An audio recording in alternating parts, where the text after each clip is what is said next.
एक दिन की बात है। रमेश बहुत उदास होकर अपने घर के अंदर आता है। उसकी बीवी पूछती है कि क्या हुआ जी? आप इतने उदास क्यों हैं? आप तो रूम ढूंढने गए थे, आपको रूम नहीं मिला क्या? छोड़ो जाने दो। आपको रूम नहीं मिला तो क्या हुआ? हम कहीं और पे रूम खोजेंगे। आपको इतनी तकलीफ उठाने की कोई ज़रूरत नहीं है। आप बहुत थक गए होंगे, जाकर आराम कर लीजिए। तुम चिंता ना करो रागिनी, मैं कहीं पर भी एक रूम खोज दूंगा तुम्हें रहने के लिए, क्योंकि मैं तुम्हें रोड पे जाता देख मुझे अच्छा भी नहीं लगेगा। इसीलिए मैं तुम्हारे लिए कहीं से भी रूम तो खोजूंगा ही। और तुम एकदम से चिंता मत करो, भगवान अगर चाहेगा तो हमें रूम ज़रूर मिलेगा। आप तो कई दिनों से परेशान हो रहे हैं, रोज सुबह निकल जाते हैं रूम ढूंढने के लिए, लेकिन आपको रूम कहीं नहीं मिलता। तो आप क्यों इतनी तकलीफ उठाते हैं? जाने दीजिए, हम जंगलों में रह लेंगे। ये लोग दोनों आपस में बातें कर रहे होते हैं।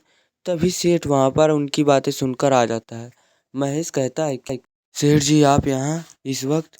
आपको कौन सा काम आ गया मुझसे जो आप इतनी शाम को मुझसे मिलने चले आए?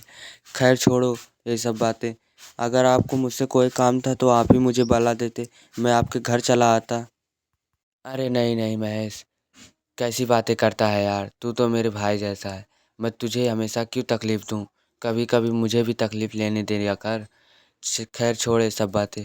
मैं यही तुझसे बताने आया था कि वो मेरा जंगलों के बीच में जो रूम है वो मैं बेच रहा हूँ। अगर तुझे चाहिए तो तू बता दे, मैं तुझे ही बेच दूँगा कम दामों में। कोई ज़रूरत नहीं है किसी को बेचने के लिए, क्योंकि तू कई दिनों से रूम भी खोज रहा है और वो रूम भी अच्छा है। तुझे लेना है तो ले ले मेरे दोस्त। वाह सेठ जी वाह! आपने क्या बात कही है। मैं तो कई दिनों से रूम तो खोज ही रहा था और आपने आकर मेरे बातों में चाँद चाँद लगा दिए।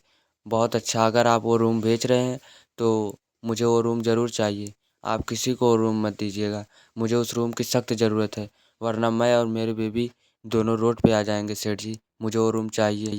चल ठीक है, तो मैं तुझे कल सुबह वो रूम पे ले चलता हूँ और तू एकदम पूरी तैयारी से रहना।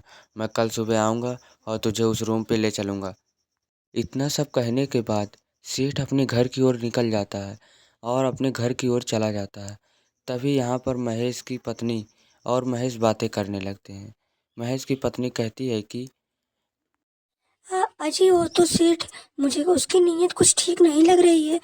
अगर आपको वो रूम दे रहा है तो उसमें ज़रूर कोई गड़बड़ी होगी। इसीलिए पहले जाकर आप उस रूम को देख लीजिएगा, वरना मुझे तो बहुत चिंता हो रही। अरे नहीं नहीं रागिनी, तुम भी कैसी बातें करती हो। वो सेठ पुराना है, उसको मैं बहुत अच्छी तरीके से जानती हूँ। तुम चिंता मत करो, कम पैसों में हमें वो हवेली दे रहा है, कोई मामूली बात नहीं है, समझी? और तुम ज़्यादा कुछ सोचो मत, खाना खा लो, बहुत शाम हो गई है, जाकर सो जाओ। और कल सुबह भी हमें निकलना है हवेली के लिए, पूरे तैयारी से तुम रहना, ठीक है? कल सुबह हमें चलना है। इधर सेठ अपने घर की ओर बहुत खुशी से अपने घर के अंदर आ जाता है और जैसे ही घर के अंदर आता है तभी उसकी बीवी भी उसके पास आ जाती है और उसकी बीवी कहती है कि क्या जी? आप जब देखो तब रोज निकल जाते हो, कभी घर पे मुझे भी तो टाइम दिया करो। आप तो रोज निकल जाते हो अपने काम के लिए, मैं घर पे अकेली रहती हूँ। अरे अरे पागल, तू चिंता ना कर। वो जो हमारी पुरानी हवेली नहीं थी बनों में, वो हवेली मैंने बेच दी है रमेश को। अब वो हवेली वो ले लेगा तो हमारा वो भूतिया घर भी चला जाएगा और हमें अच्छे खासे पैसे भी मिल जाएंगे। तू चिंता ना कर पागल, तू अभी आराम कर, बहुत शाम हो गई है। कल सुबह हम मुझे जाना भी है और जल्दी उठकर खाना बना देना। क्या जी? आप वो भूतिया हवेली उस रमेश को बेच रहे हैं? अगर उन दोनों को कुछ हो गया तो इंजाम तो आप पर आएगा, पुलिस आपको उठा कर ले जाएगी। आप ऐसे कैसे कर सकते हैं किसी की जान के साथ? आपको वो हवेली उन लोगों को नहीं देना है, उन लोगों को कुछ हो गया तो। तू क्या बोल रही है पागल? तुझे कुछ अंदाजा भी है? उतनी महंगी हवेली में ऐसे ही जाने दूँ? उसको तो मैं जाने नहीं दूंगा। और तू ज़्यादा बोल मत, वरना मैं भूल जाऊंगा तू मेरी पत्नी है। जा आराम कर। सेठ अपनी पत्नी को बहुत डांटता है और अपनी पत्नी के साथ आराम करने के लिए अपने बिस्तरे पे घर के अंदर चला जाता है। अगले दिन सुबह का समय था और सेठ महेश के घर पे आ जाता है और महेश को बुलाने लगता है। महेश, हो महेश, कहाँ पर है? चलेगा नहीं, सुबह हो गई, हवेली पे चलना है, देर हो रही है, जल्दी आ। तभी महेश अपने पत्नी के साथ बोरिया बिस्तर बांधकर सेठ के साथ चला जाता है और धीरे धीरे से सेठ के पीछे पीछे वो दोनों लोग जाने लगते हैं। घर से बाहर निकलते हैं और रवाना हो जाते हैं नए घर के लिए। जंगलों से गुजरते हैं, घने और डरावने जंगलों से गुजरते हुए, और ये लोग बहुत डरते हुए आगे बढ़ने लगते हैं। इनके सामने एक बहुत सा बड़ा कब्रिस्तान पड़ता है। आगे एक तांत्रिक बैठा है था और वो बोलता है कि अरे ओ बच्चों, तुम लोग कहाँ जा रहे हो? इसके आगे तो मौत का खेल है। इसके आगे जो गया वो कभी नहीं आया। अगर तुम इसके आगे जाओगे तो मारे जाओगे। भला इसी में है, तुम यहीं से लौट जाओ, वरना तुम सब के सब मारे जाओगे। मेरी आखिरी चुनौती है, तुम चले जाओ। अरे ओ ढोंढी तांत्रिक, हमारे रास्ते से हट जा, वरना तुझे मार कर हटाना पड़ेगा। हमें जाने दे, हम जहाँ पर जा रहे हैं। तेरी झूठी बातों में हम नहीं आने वाले हैं। तू तो अपना ढोंगी तांत्रिक है, हमको बहकाना चाहता है, निकल जा हमारे रास्ते से। तभी अचानक से तांत्रिक गायब हो जाता है और वो लोग आगे बढ़ने लगते हैं। धीरे धीरे से आगे बढ़ते बढ़ते उनको सामने एक बड़ी हवेली दिखाई देती है। वो लोग उस हवेली के अंदर चले जाते हैं। हवेली के अंदर जाते ही सेठ कहता है कि क्या रे महेश, हवेली कैसी लगी तुझको? थोड़ी गंदी हो गई है, लेकिन तुम लोग रहोगे तो यहाँ पर साफ सफाई कर दोगे, हवेली फिर से पुरानी जैसे चमकने लगेगी और तुम लोग यहाँ पर अच्छे से रह पाओगे। इतने कम दामों में इतनी अच्छी हवेली तुझे कोई नहीं देगा रमेश। ये बहुत अच्छी हवेली है।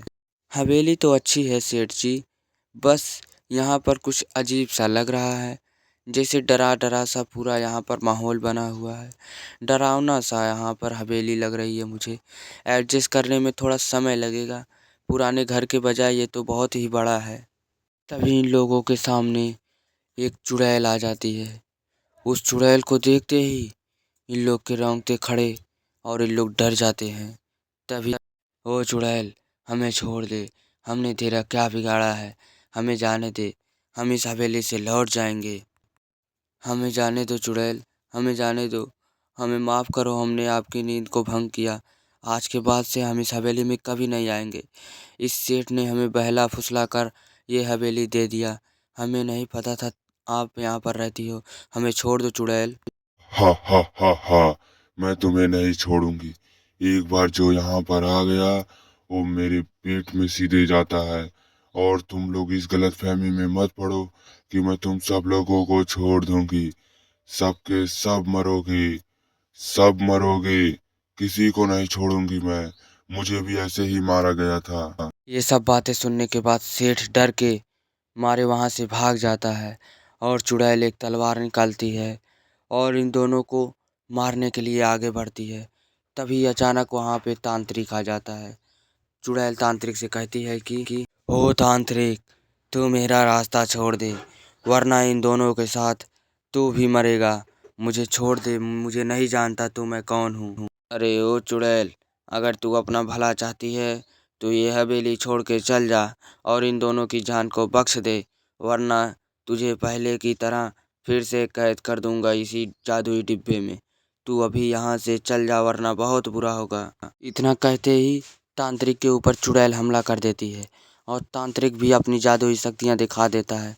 तभी चुड़ैल वहाँ पे घायल होकर गिर जाती है और तांत्रिक इन दोनों से कहता है कि तुम लोग ठीक हो, अब अपने अपने घर जाओ, किसी के ऊपर कभी भी भरोसा मत करना।